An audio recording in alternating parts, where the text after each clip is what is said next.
Welcome to the channel, students. My name is Amit Varidikilor, and this is the class of the Industrial Relations Core of the 2020.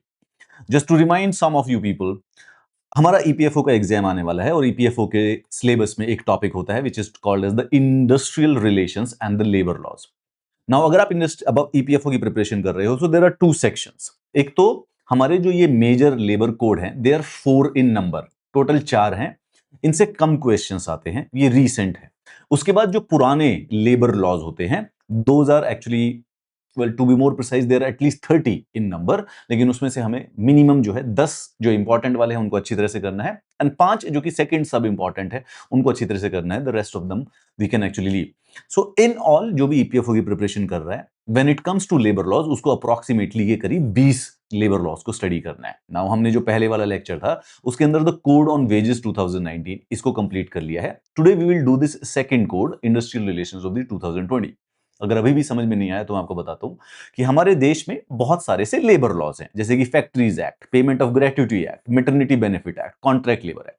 Government ने क्या किया, ये सारे के सारे जो लेबर लॉज थे इनको कंबाइन करके टोटल 4 लेबर कोड्स में बदल दिया. Okay, so code on wages ये बेसिकली 4 पुराने लॉज को कंबाइन करके एक सिंगल लॉ बना दिया. Similarly industrial relations code, trade union, industrial employment standing order और इंडस्ट्रियल डिस्प्यूट्स 1947, ये 3 पुराने लॉज थे. इन तीनों को कंबाइन करके गवर्नमेंट ने एक इंडस्ट्रियल रिलेशंस कोड, नया लॉ बना दिया, एंड सो ऑनवर्ड्स. तो ऐसे टोटल 4 नए लॉ बने हैं पुराने वाले लॉ को कंबाइन करके, कंडेंस करके.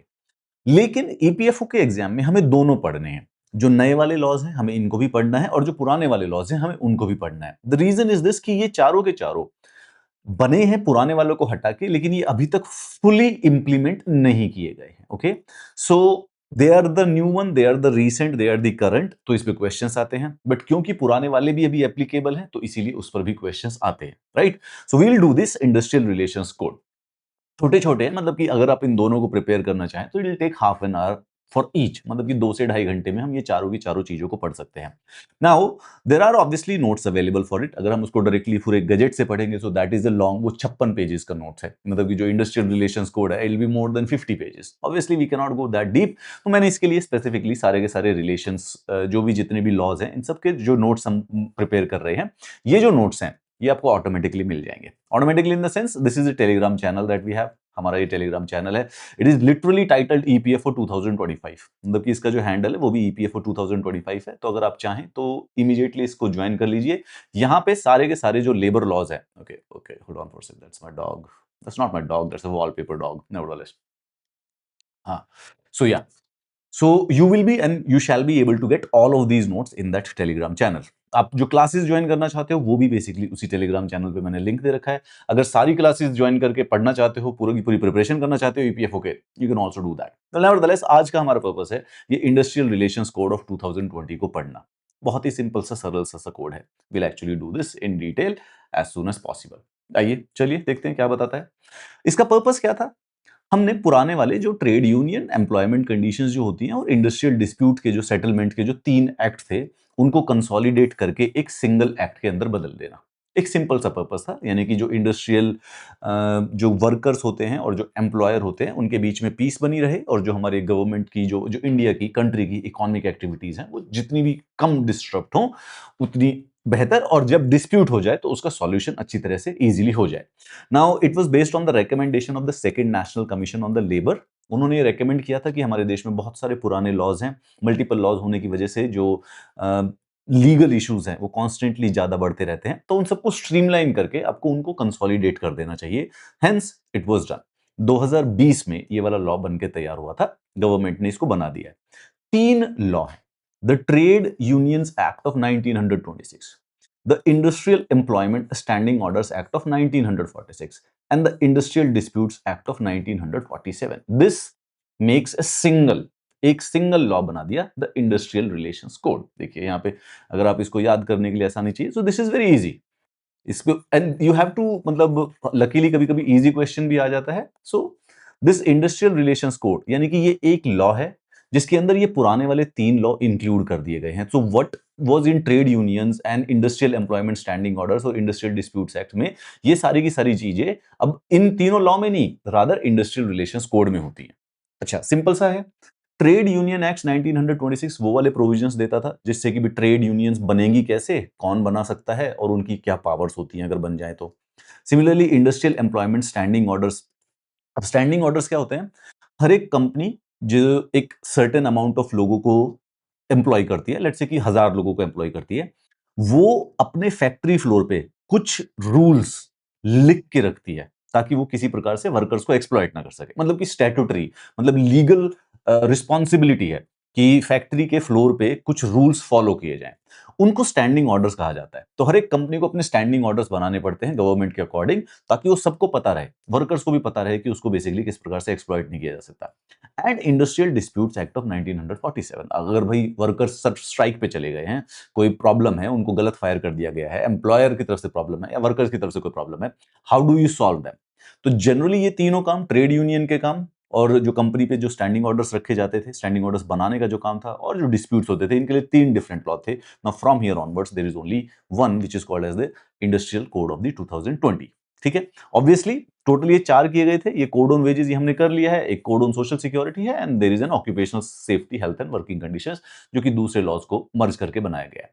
सबसे पहले बात करते हैं, हर एक जो ये लॉ है, all of these laws they will first define few things, कुछ चीजों को डिफाइन करेंगे। तो ये जो स्पेसिफिकली अगर आप नोटिस करोगे तो एक ट्रेड यूनियन वाले को कैप्चर करता है, तो यहां पर ट्रेड यूनियन के रिलेटेड कुछ प्रोविजंस हैं। सिमिलरली स्टैंडिंग ऑर्डर्स को उसके अंदर सब्ज्यूम करता है, तो स्टैंडिंग ऑर्डर से रिलेटेड कुछ है। और फिर इंडस्ट्रियल डिस्प्यूट, तो यानी कि यही तीन चीजें इसके अंदर डिस्कस होनी है। So we have to just see कि क्या डेफिनेशंस हैं और क्या प्रोविजंस हैं उन तीनों चीजों से रिलेटेड। फर्स्ट ऑफ ऑल, ये वाला जो नया वाला लॉ है, इट डिफाइंस एम्प्लॉयर। इस एम्प्लॉयर का मतलब कि कौन है, किस आदमी को, जैसे कोई लॉ हो जाए, कोई लीगल केस होगा, तो एम्प्लॉयर कौन होगा किसी वर्कर का? वेल, ऑल ऑफ देम, चाहे वो डायरेक्टली एम्प्लॉय करता है या इनडायरेक्टली। इनडायरेक्टली का मतलब जैसे जो कॉन्ट्रैक्टर होते हैं, that would also be considered as an employer from here onwards, including intermediaries हो चाहे गवर्नमेंट बॉडीज हो। इंडस्ट्री किसको कहते हैं? ऑलमोस्ट हर एक चीज इंक्लूडेड है इंडस्ट्री के अंदर, बट जो चीजें एक्सक्लूड कर रखी है उसको हटा के, जैसे कि कोई चैरिटेबल ऑर्गेनाइजेशन है, कोई सोशल वर्क करती है, कोई फिलेंथ्रोपिक ऑर्गेनाइजेशन है, कोई डोमेस्टिक सर्विसेज जो होती है जैसे वो मेड वाला, उसको इंडस्ट्री नहीं कहेंगे, राइट? मतलब इस लॉ के अकॉर्डिंग ये जो डोमेस्टिक सर्विसेज है, मेड जो काम करती है, या फिर घर पे कोई काम करता है, ड्राइवर कोई काम करता है, इनको भी प्रोटेक्शन दे रखी है थ्रू अ डिफरेंट लॉ। ये वाला जो लॉ है ये स्पेसिफिकली इंडस्ट्रियल वर्कर्स के लिए है, ऑलराइट, इंडस्ट्रियल वर्कर्स की प्रोटेक्शन के लिए। सो दीज एक्सेप्शंस, हमें सिर्फ ये याद करनी है कि ये एक्सेप्शंस का पर्पस क्या है, इसमें ये डिफाइन करना कि इंडस्ट्री, तो यानी कि जहां पर कार बनती है या बाइक मैन्युफैक्चर होती है, वहां पे अगर वर्कर्स का और किसी का डिस्प्यूट हो जाए एम्प्लॉयर का, तो उसको सॉल्व कैसे किया जाएगा? अगर किसी मेड का अपने एम्प्लॉयर के साथ डिस्प्यूट हो जाए तो उसके लिए there will be a different law. अगर किसी इंडस्ट्री में हो जाए तो यहां वाला लॉ काम करेगा। अब पहले जो पुराने वाले लॉज थे, ये industrial dispute trade union act, क्योंकि वो काफी साल 100 साल पहले बने थे, तो वहां पे वर्कमैन लिखा हुआ था। तो अब यहां से इन्होंने चेंज कर दिया है, there is a simple word worker, specifically वो जेंडर न्यूट्रलिटी के लिए। Employee is also defined, but हाँ, यूसेज अभी भी थोड़ी सी एम्बिगुअस रह सकती है। देन उसके साथ साथ इसमें एक फिक्स्ड टर्म एम्प्लॉयमेंट को भी इंट्रोड्यूस किया गया है। What is fixed term? Technically something which is called as the contractual employees. अब जो कंपनीज हैं, इंडस्ट्रीज हैं, वो लोगों को हायर कर सकती हैं पहले से फिक्स टर्म के लिए, यानी हायर करते वक्त उनके कॉन्ट्रैक्ट में पहले से लिख देंगे कि वो 6 महीने के लिए हैं या फिर 1 साल के लिए हैं। और जैसे ही कॉन्ट्रैक्ट खत्म हो जाएगा तो ऑटोमेटिकली वो जॉब खत्म हो जाएगी। इसका पर्पस क्या है? इसका पर्पस यह है कि जिसको फिक्स टाइम एम्प्लॉयमेंट के लिए नहीं आप हायर कर रहे हो, तो उसको जब फायर करोगे तो कुछ उसके रूल्स और रेगुलेशंस हैं, उनकी प्रोटेक्शन के लिए कुछ लिखा हुआ है। तो it is defined the engagement for a specified period with statutory benefits equivalent to the permanent workers। यानी कि फिक्स्ड टर्म एम्प्लॉयमेंट का मतलब है फिक्स्ड टर्म एम्प्लॉयमेंट है, लेकिन पहले से पता है कितने टर्म के लिए की जाएगी। This has been defined in this particular law. Then gig worker, platform worker और अनऑर्गेनाइज्ड वर्कर्स, इनके लिए स्पेसिफिकली प्रोविजन है। ये नई इंडस्ट्री है, जैसे कि जोमेटो में जो लोग काम करते हैं, उबर में जो काम करते हैं, इनको कहा जाता है गिग वर्कर, प्लेटफॉर्म वर्कर। इसको डिफाइन किया गया है स्पेसिफिकली इन लोगों के लिए, एक सोशल सिक्योरिटी फंड बनाया गया है। क्योंकि ये जो लोग जो गिग वर्कर्स होते हैं, जोमेटो हो गया, स्विगी हो गया, उबर हो गया, अर्बन क्लैप पे जो लोग काम करते हैं, जनरली इनके सोशल सिक्योरिटी के प्रोविजंस नहीं होते, because they are not employed in technical sense by someone, rather वो सिर्फ और सिर्फ एक प्लेटफॉर्म के द्वारा यूज किए जा रहे हैं, राइट? एक प्लेटफॉर्म प्रोवाइडेड है। तो जो जोमेटो हो गया या फिर उबर हो गया या फिर अर्बन क्लैप पे जो लोग काम करते हैं, वो उनके एम्प्लॉयर नहीं है। Urban clap is not an employer of that person who is working on urban clap, या जिसकी सर्विसेज या जिस प्लम्बर और इलेक्ट्रिशियन को हम अर्बन क्लैप के थ्रू बुलाते हैं, उनका एम्प्लॉयर नहीं है, वो सिर्फ प्लेटफॉर्म देता है। The platform basically facilitates the gig, वो जो एक टाइम का जो हमने जो उनको काम करने के लिए बुलाया है, दैट थिंग, वो जो गिग होती है वो उनको प्रोवाइड करता है, तो उसको एम्प्लॉय नहीं कर रहा है। तो ऐसी यूनिक एक नई कंडीशन, नई वर्कर्स की एक इंडस्ट्री जो जनरेट हुई है, उनके लिए, उनकी प्रोटेक्शन के लिए इस लॉ के अंदर कुछ प्रोविजंस बनाए गए हैं। सबसे पहले तो उनको डिफाइन किया गया है, मोर इंपॉर्टेंटली उनके लिए एक सोशल सिक्योरिटी फंड बनाने की प्रोविजन रखा गया है, ताकि जब अगर उनकी कोई जॉब चली जाए या कुछ और कोई मेडिकल प्रॉब्लम हो जाए, so they can actually get that social security from those funds.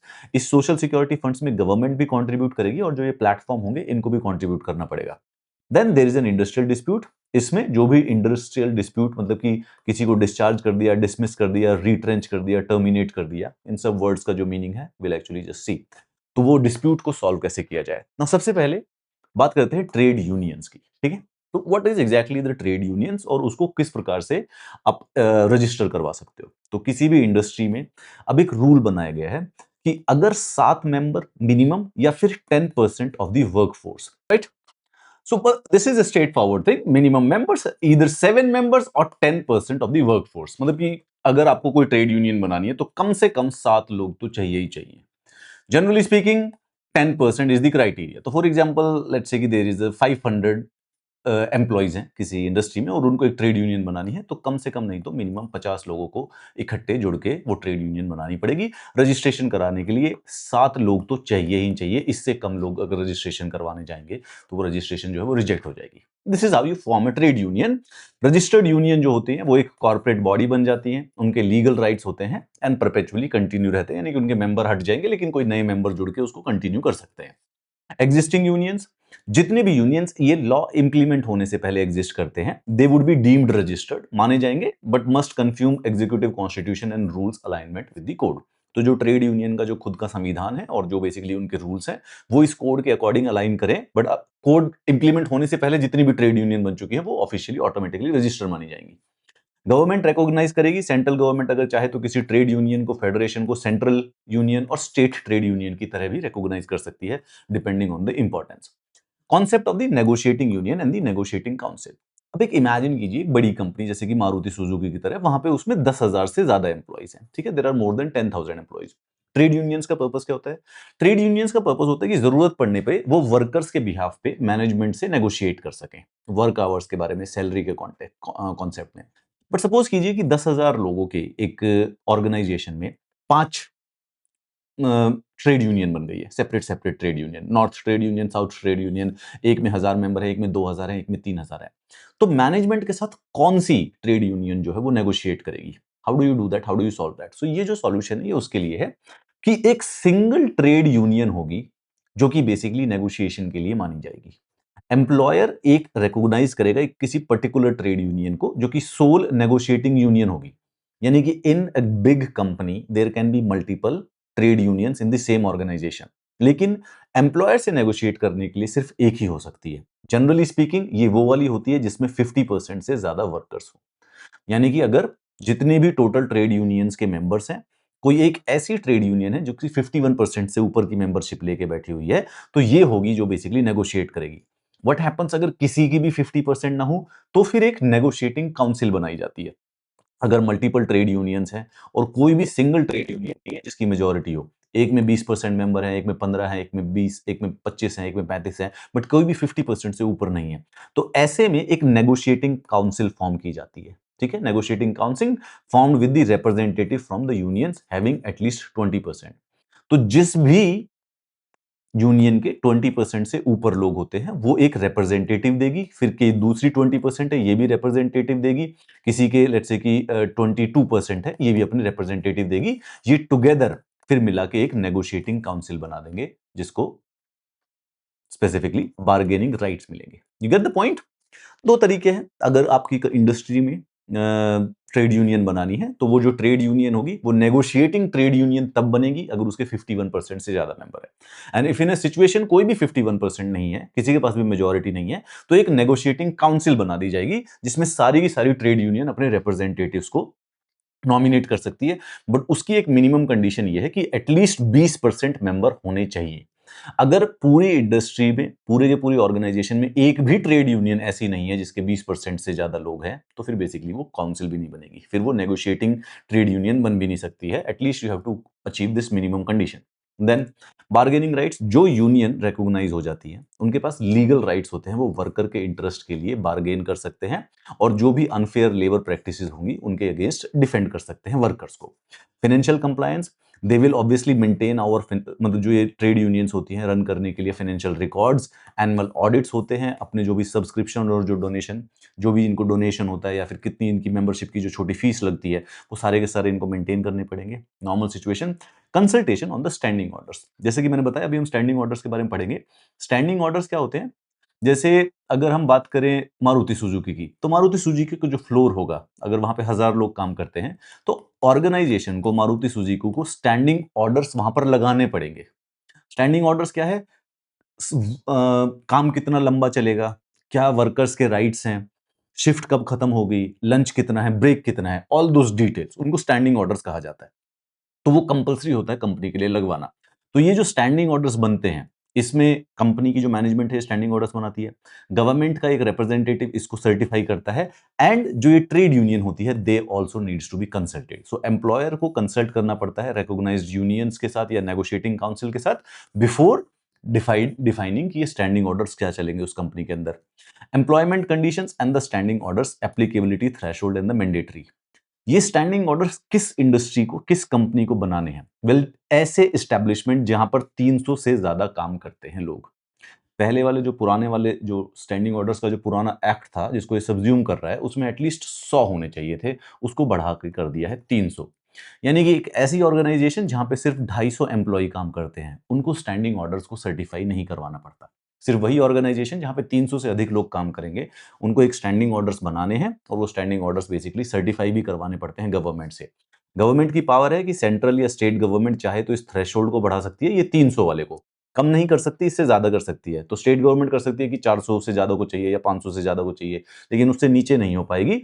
जैसे कि अब स्टैंडिंग ऑर्डर्स को ध्यान से समझना, classification of workers, work period क्या है, कितने घंटे हैं, छुट्टी क्या होगी, पे डे कब है, वेज रेट क्या मिलेंगे, शिफ्ट वर्किंग, अटेंडेंस, लीव के क्या रूल हैं, टर्मिनेशन किस बेसिस पे होता है, सस्पेंड कैसे हो सकता है, अगर कोई प्रॉब्लम हो तो ग्रीवांस रिड्रेसल कैसे किया जाएगा, रेमेडी क्या मिलेगी अगर अनफेयर ट्रीटमेंट है।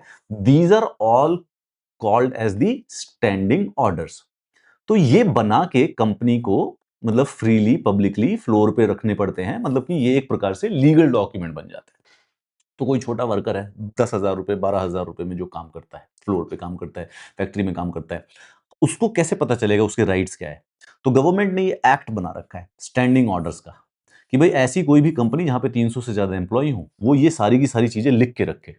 अच्छा, अब इसको रैंडमली नहीं लिखते हैं, कंपनी अपनी तरफ से पहले स्टैंडिंग ऑर्डर्स बनाती है, ये सर्टिफिकेशन के लिए जाते हैं गवर्नमेंट के पास, गवर्नमेंट का एक ऑफिसर उसको सर्टिफाई करता है।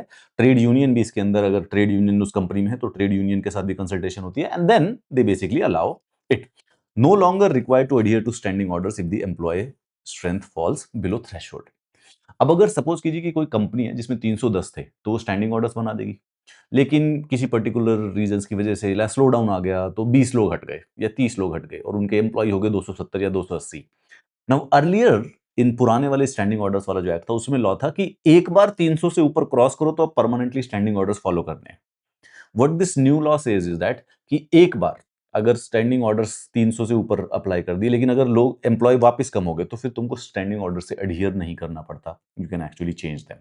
सो ये बात ध्यान रखना, जनरली ईपीएफओ के एग्जाम में पूछा ये जाएगा कि 1946 के अकॉर्डिंग क्या था पुराने वाले जो स्टैंडिंग ऑर्डर्स वाला एक्ट है। नेवरदलेस, तो एम्प्लॉयर्स जो हैं उनको ये ड्राफ्ट स्टैंडिंग ऑर्डर्स प्रिपेयर करने पड़ते हैं सेंट्रल गवर्नमेंट के मॉडल पर, जैसे ही ये इंप्लीमेंट हो जाएगा 6 महीने के अंदर अंदर का प्रोविजन था। जितने भी जो नेगोशिएटिंग काउंसिल है या जो ट्रेड यूनियन होती है उनके साथ कंसल्ट करके सर्टिफिकेशन के लिए भेजा जाएगा, गवर्नमेंट एक डेजिग्नेटेड ऑफिसर देगी जिससे स्टैंडिंग ऑर्डर सर्टिफाई होंगे और उसके बाद फिर इसको इंप्लीमेंट कर दिया जाएगा। अगर वो जो गवर्नमेंट का ऑफिसर है वो सर्टिफाई ना करे तो 60 दिन में ऑटोमेटिकली मानेंगे। अगर सर्टिफाइंग ऑफिशियल ने नहीं काम किया तो 60 दिन के अंदर अंदर they are automatically deemed certified, ताकि कोई किसी को हरास ना कर सके जो गवर्नमेंट ऑफिसर से किसी तरीके से। पेनल्टीज ठीक है, 50,000 रुपए, फिर दोबारा से फाइन भी लग सकता है कॉन्स्टेंटली, अगर आप ये नहीं फॉलो कर रहे हैं तो एडिशनल फाइन 2,000 रुपए पर डे के हिसाब से लगेगा। ठीक है, इसमें कोई खास इंपॉर्टेंट बात नहीं है, अभी तक इंप्लीमेंट ही नहीं हुआ तो डरने की जरूरत नहीं है। देन इंडस्ट्रियल डिस्प्यूट और रेजोल्यूशन मैकेनिज्म कैसे होता है। कोई भी ऐसी एस्टेब्लिशमेंट जहां पे 20 से अधिक वर्कर काम करते हैं उनको अपने यहां पर एक ग्रीवांस रिड्रेसल कमेटी बनानी नेसेसरी है, ये बात ध्यान रखिएगा। इक्वल रिप्रेजेंटेशन होगी उसमें एम्प्लॉयर और एम्प्लॉइज की, इसके अंदर फीमेल भी इंक्लूडेड होनी चाहिए। मैक्स टू मैक्स 10 मेंबर हो सकते हैं, यानी कि हर एक ऑर्गेनाइजेशन जिस भी एस्टेब्लिशमेंट में 20 से अधिक वर्कर है वहां पे ऑटोमेटिकली एक ग्रीवांस रिड्रेसल कमेटी होनी चाहिए। इस ग्रीवांस रिड्रेसल कमेटी में एक तो एम्प्लॉयर होंगे, यानी कि कोई मैनेजमेंट के लोग होंगे, एंड देन वो उसके अंदर कुछ ना कुछ एम्प्लॉइज यानी कि जो वर्कर्स हैं वो भी इसके अंदर इंक्लूड होने चाहिए। ये जो ग्रीवांस रिड्रेसल कमेटी होगी, तो कोई ऑर्गेनाइजेशन है 30 लोगों की है, जैसे कि वो पिन या सेफ्टी पिन बनाती है, कुछ कंघे बनाती है, कॉम्ब बनाती है, 30 से ज्यादा लोग हैं, तो अगर वहां पर उस किसी वर्कर को कोई प्रॉब्लम होती है तो वो कंप्लेंट कहां पे करेगा, where would that dispute would be solved. The first step is the grievance redressal committee. Okay, इसके अंदर फीमेल्स भी होंगी, बट मोर इंपॉर्टेंट बात यह है कि इसके अंदर दोनों लोग होते हैं, मैनेजमेंट के भी लोग होते हैं, वर्कर भी होते हैं। प्राइमरी फोरम वर्कर्स जनरली पहले एक्सपेक्टेड है कि पहले ये ग्रीवांस रिड्रेसल कमेटी पे जाइए, अगर यहां पे आपको अपने अकॉर्डिंग सॉल्यूशन नहीं मिला है then you basically file a case in the labour court. Exception, direct approach to industrial tribunal for, अगर डिस्चार्ज कर दिया है, डिसमिस कर दिया है, रिट्रेंच कर दिया है या टर्मिनेशन कर दिया, ऐसी पर्टिकुलर सिचुएशन में आप डायरेक्टली जाके इंडस्ट्रियल ट्राइब्यूनल पे जा सकते हो। बट जो बेसिक और कोई दूसरी बात है तो ग्रीवांस रिड्रेसल कमेटी के पास जाना पड़ेगा। 90 दिन का टाइम है पूरी इंक्वायरी करने के लिए, अगर वर्कर को सस्पेंड किया गया है मिसकंडक्ट के अकॉर्डिंग, मतलब कि जैसे किसी वर्कर को सस्पेंड कर दिया, उसके ऊपर ये एलिगेशन लगाई कि तुम्हें मिसकंडक्ट की वजह से सस्पेंड किया गया है, तो ये ग्रीवांस रिड्रेसल कमेटी के पास अपनी कंप्लेंट फाइल कर सकता है कि मैंने मिसकंडक्ट नहीं किया, मुझे गलत सस्पेंड किया गया है। 90 दिन के अंदर अंदर बेसिकली उस चीज का सॉल्यूशन होना चाहिए। Then there are industrial tribunals, national industrial tribunals. Now इससे पहले there were different courts of inquiry, board of conciliation and different labour courts. Government इस एक्ट के द्वारा इन सबको कंबाइन करके एक नेशनल इंडस्ट्रियल और स्टेट ट्राइब्यूनल्स होंगे, इसमें 2 मेंबर होंगे, एक जुडिशियल एक एडमिनिस्ट्रेटिव, ज्यादा कॉम्प्लेक्स इश्यूज के लिए, स्टैंडिंग ऑर्डर्स की प्रॉब्लम, रिट्रेंचमेंट, स्ट्राइक की, लॉकआउट की प्रॉब्लम, और जो कुछ छोटे इश्यूज होंगे उनके लिए एक सिंगल मेंबर डिस्प्यूट सॉल्व किया करेगा। गवर्नमेंट ऐसे नेशनल ट्राइब्यूनल्स भी बनाएंगे, बट अगेन इसमें से कुछ भी ज्यादा कोई भी चीज अभी तक इंप्लीमेंट नहीं हुई है तो you can actually skip it. इसके बाद ले ऑफ, रिट्रेंचमेंट और क्लोजर। ये होता है क्या, अभी अभी हमने रिट्रेंचमेंट, ले ऑफ, क्लोजर के बारे में बात भी की थी ना। सबसे पहले अंडरस्टैंड कीजिएगा कि ले ऑफ को जैसे हम नॉर्मल भाषा में बात करते हैं तो हमें लगता है ले ऑफ का मतलब होता है फायर कर देना, राइट। यहां पे अलग डेफिनेशन है। यहां पे जो आप फायर करने वाली बात जो करते हो कि भाई कंपनी से हटा दिया, जॉब नहीं है, नौकरी नहीं है, that is called as the retrenchment. Lay off का मतलब है जब एम्प्लॉयर के पास एबिलिटी नहीं है एम्प्लॉयमेंट देने की, किसी वजह से मशीनरी टूट गई है, बाढ़ आई हुई है, कुछ और रिसोर्सेज कम है, तो लेट्स से कि जैसे 15 दिन का इनको छुट्टी मिल गई, so that 15 days is called as the lay off for 15 days. ये बिल्कुल लिटरल जो लेमैन लैंग्वेज की भाषा से, जो इंग्लिश भाषा से, अगर आप कभी पढ़े कि बाइजूस ने ले ऑफ कर दिया, तो उसका कहने का मतलब होता है कि बाइजू ने बेसिकली फायर कर दिया है। बट इन दिस कॉन्टेक्स्ट, आपके ईपीएफओ के एग्जाम के कॉन्टेक्स्ट में ले ऑफ का मतलब फायरिंग नहीं होता है, ले ऑफ का मतलब एक प्रकार का ब्रेक होता है। तो एम्प्लॉयर ने, ऑर्गेनाइजेशन ने उनको निकाला नहीं है। भाई मारुति थी, मारुति बेसिकली हर महीने 10,000 गाड़ियां बनाती थी, लेकिन कोविड की वजह से उनको रॉ मटेरियल नहीं आ रहा, तो रॉ मटेरियल नहीं आ रहा तो उन 10,000 गाड़ियों को बनाने के लिए लेट्स से कि 10,000 एम्प्लॉय चाहिए थे, वर्कर चाहिए थे, तो उन्होंने 2,000 वर्कर्स को ले ऑफ कर दिया 2 महीने के लिए। जब तक रॉ मटेरियल नहीं आएगा तब तक हम उनको कंपनी में नहीं बुला सकते, सो वो 2,000 लोग ले ऑफ हो गए, वो फायर नहीं हुए हैं, जैसे ही रॉ मटेरियल आएगा उनको वापस बुला लिया जाएगा। रिट्रेंचमेंट का मतलब होता है, जो कि हम लेमन भाषा में जो फायर समझते हैं, termination of worker service by employer excluding the disciplinary action. मतलब कि जब किसी को डिसिप्लिनरी एक्शन के अंदर बाहर निकाला जाता है उसको कहते हैं टर्मिनेशन, ठीक है, उसको टर्मिनेशन करना हो गया। नाउ जब आदमी ने टर्मिनेट किया है लेकिन इसलिए किया है कि पैसे नहीं है, काम बंद कर रहे हैं, उसको कहते हैं रिट्रेंचमेंट। इन चीजों के लिए क्या क्या प्रोविजंस है? सबसे पहले रेज फ्रॉम 100 टू 300, यानी कि ऐसी ऑर्गेनाइजेशन जिसके पास 300 से अधिक एम्प्लॉयज होते हैं, उसमें गवर्नमेंट की परमिशन की जरूरत पड़ती है ले ऑफ के लिए, रिट्रेंचमेंट के लिए या कंप्लीट क्लोजर के लिए गवर्नमेंट को बताना पड़ेगा। सेंट्रल और स्टेट गवर्नमेंट है वो इस 300 नंबर का थ्रेशोल्ड को बेसिकली बढ़ा भी सकते हैं। तो अगर आप कोई ऑर्गेनाइजेशन चलाते हैं जिसमें आपके 500 एम्प्लॉय काम करते हैं, 500 वर्कर काम करते हैं, आपको नुकसान हो रहा है, आपको उसमें से 200 लोगों को फायर करना है। यहाँ पे फायर का मतलब है रिट्रेंच करना है, रिट्रेंचमेंट करनी है। तो ये रिट्रेंचमेंट आप रैंडमली जाके सुबह ऑफिस के अंदर जाके डिक्लेयर नहीं करेंगे। ये रिट्रेंचमेंट होगी जब आप गवर्नमेंट को इन्फॉर्म करेंगे, इन्फॉर्मेशन देनी जरूरी है। तो जो आदमी ले ऑफ होता है, क्योंकि वो फायर नहीं हुआ, ये इंपॉर्टेंट है, उसको 50% ऑफ बेसिक वेजेस और डियरनेस अलाउंस मिलता रहेगा। ठीक है, ऑल ऑफ द डे ले off for workers with 1 year और मोर कंटिन्यूअस सर्विस। ऐसा कोई भी बंदा जिसने 1 साल से ऊपर काम कर लिया है और अब उसको ले ऑफ किया जा रहा है, सपोज कीजिए उसको 1 महीने का ले ऑफ है, तो उसको उस 1 महीने में 50% की बेसिक वेजेस दी जाएंगी। लॉजिक है ना? जस्ट बिकॉज कि आपके पास रॉ मटेरियल नहीं है तो उसको हटा ही दिया है आपने, फिर उसको सैलरी भी देना बंद कर दोगे तो नुकसान हो जाएगा उसका भी। तो ये हो गया ले ऑफ। तो मतलब ले ऑफ में फायरिंग नहीं हो रही है, 50% की आपको बेसिक वेजेस और डियरनेस अलाउंस मिल रहा है। रिट्रेंचमेंट, ये है आदमी फायर हो रहा है कंप्लीटली। ठीक है, अगर 50 से 300 कंपनी, 50 एम्प्लॉय से 300 वर्कर्स की जो कंपनी है, अगर आप ऐसे करोगे तो इनको 1 महीने का नोटिस देना पड़ेगा या फिर 1 महीने की वेजेस दे दोगे। ठीक है, अगर इमीडिएटली फायर करना चाहते हो तो 1 महीने की वेज दे दो, नहीं तो 1 महीने का नोटिस दे दो। दूसरा, 300 से अधिक वर्कर है तो 3 महीने का नोटिस देना पड़ेगा या फिर 3 महीने की पेमेंट देनी पड़ेगी। उसके अलावा एवरी कंप्लीटेड सर्विस में 15 दिन की अलग से वेजेस मिलेगी। राइट, तो सपोज कीजिए कि किसी ने 2 साल से काम किया हुआ है और उसको फायर करना है, रिट्रेंच करना है, तो एक तो उसको 3 महीने की सैलरी मिलेगी, फिर हर साल के लिए उसको 15 दिन की एक्स्ट्रा मिलेगी, तो प्लस 1 मंथ की और हो जाएगी। तो a person who has already worked for 2 years will be paid at least 4 months of the wages.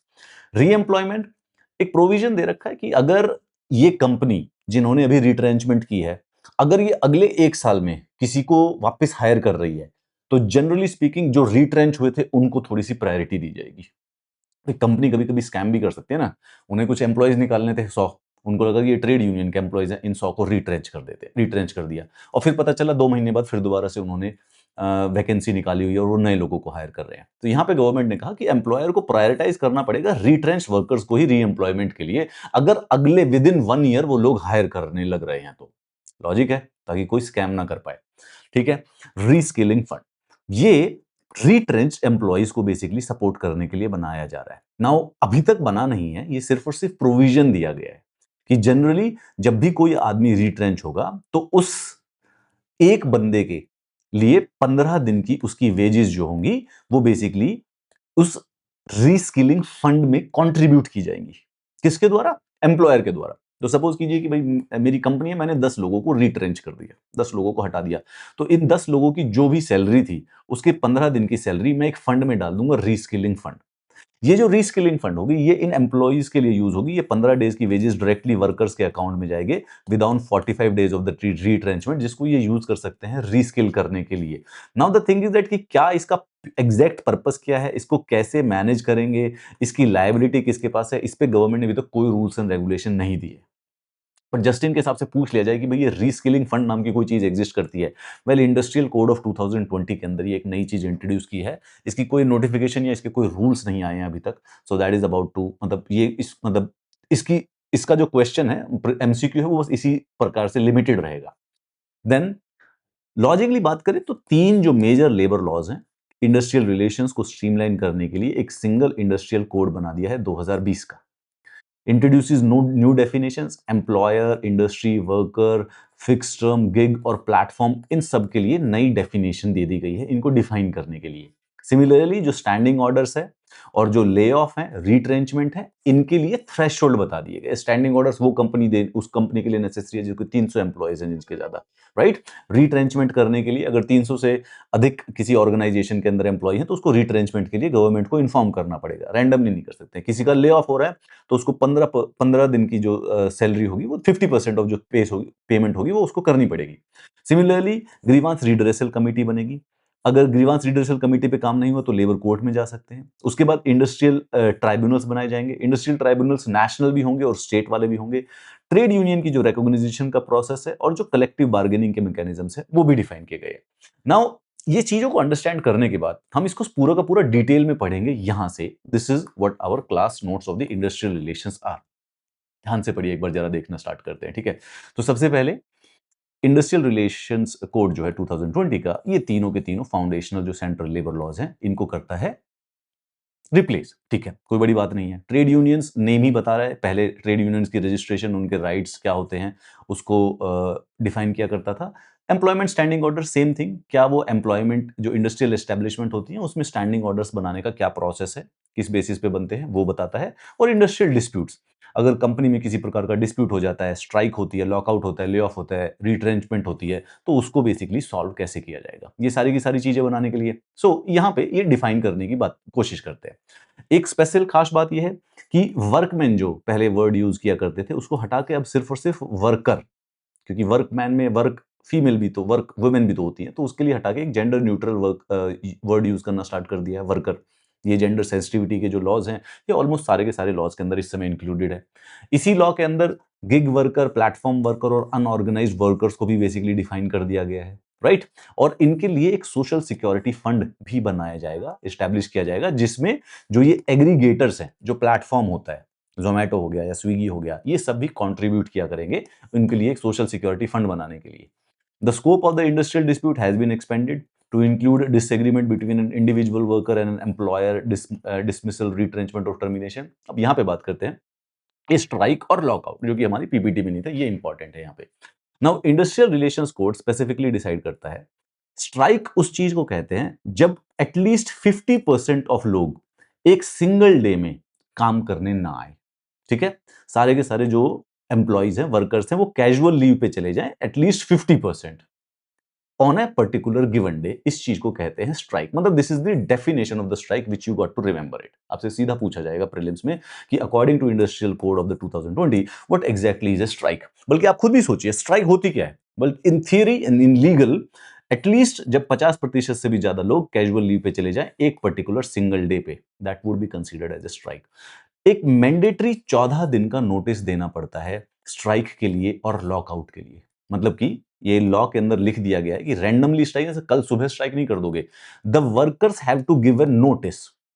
Notice देंगे, उसके 14 दिन के बाद ही स्ट्राइक की जा सकती है, उससे पहले नहीं की, so that the employer can prepare for it, कि अगले 14 दिन के बाद काम बंद होने की फुल संभावना हो चुकी है। देन नोटिस देने के बाद विद इन 60 डेज तुमको वो स्ट्राइक करनी पड़ेगी। तुमने नोटिस दे दिया और उसके बाद बेसिकली तुमने अगले 2 महीने तक स्ट्राइक नहीं की, well then that notice lapse down. So एक मैंडेटरी 14 दिन नोटिस देना जरूरी है स्ट्राइक के लिए और लॉकआउट के लिए। स्ट्राइक क्या होती है, जो वर्कर करता है, और लॉकआउट क्या होता है, जो एम्प्लॉयर करता है। जैसे कि एम्प्लॉयर ने फैक्ट्री बंद कर दी और एम्प्लॉयर नहीं, दोनों के कॉन्टेक्स्ट में दोनों को 14 दिन का नोटिस देना पड़ता है, और दोनों को अगर नोटिस दे दिया तो 60 दिन के अंदर अंदर बेसिकली उस पर स्टेप लेना पड़ेगा। तो strike and lockouts are prohibited up to 7 days after the conciliation proceedings and up to 60 days after tribunal or arbitral proceedings when the settlement award is in operation। कहने का क्या मतलब है, अगर कोई इंडस्ट्रियल डिस्प्यूट हो गया है वर्कर्स और एम्प्लॉयर्स के बीच में, एंड सपोज कीजिए कि उसमें कोई कंसाइलेशन का काम चल रहा है, गवर्नमेंट आके उसको मीडिएट कर रही है ट्रेड यूनियंस के बीच में और कंपनी के बीच में, इफ दैट इज हैपनिंग, तो फिर बेसिकली उस समय स्ट्राइक या लॉकआउट नहीं किया जा सकता है, और कंसाइलेशन प्रोसेस खत्म होने के भी अगले 7 दिन तक भी बेसिकली नहीं किया जा सकता है। ट्रेड यूनियन का रजिस्ट्रेशन और रिकॉग्निशन ये मैंने आपको बता दिया है कि इंडस्ट्रियल रिलेशंस कोड ये ट्रेड यूनियंस एक्ट को हटाता है, और वो रजिस्ट्रेशन जो होती है ट्रेड यूनियन उसको स्ट्रीमलाइन कर रहा है। किसी को रजिस्ट्रेशन के लिए अप्लाई करने के लिए एक यूनियन में मिनिमम 7 मेंबर होने ही होने चाहिए, ठीक है। ईदर 10% ऑफ द वर्कफोर्स और 100 workers, which ever is less. यानी कि अगर किसी ऑर्गेनाइजेशन में सपोज कीजिए 500 मेंबर्स हैं, तो सिर्फ और सिर्फ 50 मेंबर भी उस ट्रेड यूनियन के मेंबर्स हो सकते हैं। उसको रजिस्ट्रेशन कराने के लिए मिनिमम 7 लोगों की जरूरत पड़ेगी। तो मेंबरशिप जो है that is 10% of the workforce या 100, इसमें से जो भी कम है। तो अगर कोई लेट्स से कि 2000 एम्प्लॉयज वर्कर्स है किसी कंपनी में, तो इसमें अगर 10% पे जाएंगे तो दैट विल बी 200, तो 200 की जरूरत नहीं है, 100 लोग मिलकर ही बेसिकली एक ट्रेड यूनियन बना सकते हैं। उसकी रजिस्ट्रेशन के लिए इसमें से मिनिमम 7 लोगों को रजिस्ट्रेशन के लिए अप्लाई करना पड़ेगा, right. That is it. Trade unions are granted corporate status मिल जाएगा इनको, इनके लीगल राइट्स होते हैं। एंड जनरली स्पीकिंग जो ट्रेड यूनियंस के मेंबर्स होते हैं उनको रैंडमली और आर्बिट्रली फायर नहीं किया जा सकता है जस्ट बिकॉज कि वो ट्रेड यूनियन या एक्टिविटीज काम कर रहे हैं। सिंगल ट्रेड यूनियन, अगर एक ही रजिस्टर्ड ट्रेड यूनियन है तो इसको नेगोशिएटिंग यूनियन बना देते हैं, राइट। अगर एक ही है तो इसका मतलब जो भी जितने भी मेंबर्स है सारे उसी के हो गए। अगर मल्टीपल है तो जिसके 51% होंगे, और अगर किसी के भी 51% नहीं है, मल्टीपल ट्रेड यूनियंस है, तो एक नेगोशिएटिंग काउंसिल बनाई जाएगी। इस काउंसिल में रिप्रेजेंटेटिव्स होंगे सारी की सारी यूनियंस के, लेकिन अगेन वही यूनियन के होंगे जिसके कम से कम नहीं तो 20% से ज्यादा मेंबर हो, right. One representative for every 20% support. ऐसा नहीं है कि कोई एक एक यूनियन है 5% मेंबर है, एक यूनियन है जिसमें 6% मेंबर है, इनकी तरफ से भी होगा। सो तीन चीजें, अगर एक ही यूनियन बनी हुई है सो दैट ऑटोमेटिकली मींस कि 100% जो मेंबर है इसी ट्रेड यूनियन के हैं, तो वो नेगोशिएटिंग यूनियन बन जाएगी, डन। अगर मल्टीपल ट्रेड यूनियन है तो वो वाली बनेगी जिसकी 50% से 51% है, मेजोरिटी है जिसके पास। और अगर किसी के पास मेजोरिटी नहीं है तो फिर एक नेगोशिएटिंग काउंसिल बन जाएगी, लेकिन उसमें भी एक मिनिमम रूल है कि एटलीस्ट नहीं तो 20% से ऊपर वाले ही लोग उसमें नेगोशिएशन में अपना रिप्रेजेंटेटिव भेजेंगे, रैंडमली सबके सब नहीं भेज देंगे। रिकॉग्नाइज लेबर यूनियन है, इसके पास लीगल अथॉरिटी होती है वर्कर्स के लिए नेगोशिएट करने के लिए और उनको अनफेयर लेबर प्रैक्टिसेस से बचा सकती है। एनुअल ऑडिट, फाइनेंशियल रिकॉर्ड्स ये सब मेंटेन करेंगे। एम्प्लॉय कंडीशंस और स्टैंडिंग ऑर्डर्स, ये मैंने बता दिया है कि 300 का थ्रेशोल्ड रख दिया है, पहले ये 100 हुआ करता था, ठीक है। तो जिसने भी पिछले 12 महीने के अंदर 300 से ज्यादा जहां पर भी वर्कर्स होते हैं, they would actually have to make standing orders. होता क्या है स्टैंडिंग ऑर्डर्स का मतलब, एक इंफॉर्मेशन ये सारी की सारी अवेलेबल होनी चाहिए। वर्कर्स को क्लासिफाई करना पड़ेगा कि भाई आपके पास कौन से परमानेंट वर्कर हैं, फिक्स्ड टर्म कितने हैं, टेम्पररी कितने हैं। सारी की सारी वर्क इंफॉर्मेशन जो है वो सबके पास अवेलेबल होनी चाहिए कि कितना वर्क आवर्स क्या है, पे डे क्या है, छुट्टी कब की मिलती है, वेज रेट क्या होता है, ऑपरेशनल रूल्स, शिफ्ट के, अटेंडेंस की पॉलिसीज क्या हैं, लेट अराइवल होगा तो क्या होगा, लीव और holiday. So all these things are called as the standing orders. अगर किसी को बाई चांस ये वर्ड नहीं समझ आ रहा हो तो ये बात को ध्यान रखना, स्टैंडिंग ऑर्डर्स इनको कहते हैं। Impact of the changes, impact सिर्फ ये है कि अगर 100 से 299 एम्प्लॉइज हैं तो यहां पे थोड़ा सा लेस फॉर्मलाइज्ड एम्प्लॉयमेंट कंडीशंस हो सकती हैं। उसके अलावा नॉर्मली कोई ज्यादा मेजर चेंज नहीं किया गया है, ठीक है। कंसल्टेशन, ड्राफ्ट कंसल्टेशन और सर्टिफिकेशन। ड्राफ्ट बनाना है, मतलब कि ये स्टैंडिंग ऑर्डर्स का अकेले रैंडम बना के खुद नहीं चल सकते हैं, ड्राफ्ट बनाइए, आप ट्रेड यूनियंस के वर्कर्स के साथ कंसल्ट कीजिए और इसकी सर्टिफिकेशन करते हैं गवर्नमेंट, और उसके बाद फिर ये फैक्ट्री में इंप्लीमेंट हो जाते हैं। अगर गवर्नमेंट का जो सर्टिफिकेशन ऑफिसर है वो इसके ऊपर कोई रिप्लाई ना दे तो 60 दिन के अंदर अंदर ऑटोमेटिकली सर्टिफाई माने जाएंगे, ठीक है। नॉन कंप्लायंस की कुछ पेनल्टीज हैं which is fine, this is the only difference जो कि कैच है, nothing special about it, great. Then grievance redressal mechanism, lay off वाला वो मैंने बता दिया। Now where do we get these class notes, ये सारे के सारे जो क्लास नोट्स हैं दिस टेलीग्राम चैनल, राइट। ये टेलीग्राम चैनल के ऊपर दिस इज ईपीएफओ, इसके ऊपर ये सारे के सारे नोट्स मिल जाएंगे। So anybody all the willing to go, next we will go, next we will do the third one, the social security code. कल उसको करते हैं। बाकी जो जितने भी जो पुराने वाले लॉज हैं वो हम अपने कोर्स में कर रहे हैं, तो आप प्लीज आइएगा John. I just like to give you this news because this made me very happy. तो सक्सेस ट्री है ना, हमारा एक इंस्टीट्यूट है चंडीगढ़ में, वो ईपीएफओ की प्रिपरेशन कराते हैं।